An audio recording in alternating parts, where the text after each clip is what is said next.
স্বাগতম আমাদের এখানে বাসায়। আসসালামু আলাইকুম, আমি বিএনএন থেকে বলছি। স্বাগতম শাহনাজ গাজী। শাহনাজ গাজী প্রথম ডেপুটি কনসাল জেনারেল হয়ে এলএতে এসেছেন। এই নতুন পোস্টটি তৈরি করে তাই ঢাকা থেকে লস অ্যাঞ্জেলেসে পাঠানো হয়েছে। শাহনাজ গাজী অত্যন্ত ভালো ক্যারিয়ার ডিপ্লোমেট। ইউরোপের বিভিন্ন দেশে তিনি বাংলাদেশকে প্রতিনিধিত্ব করেছেন বলে জানা গিয়েছে।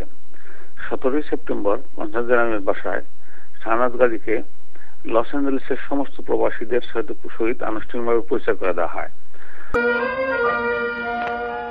এক নদী রক্ত পেরিয়ে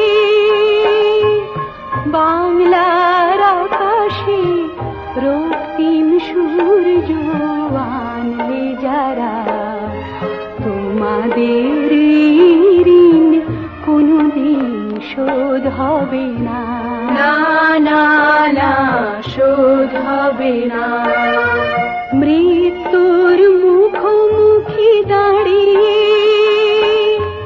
7 কোটি মানুষের জীবনের সন্ধান আনলে যারা, সে দানের মহিমা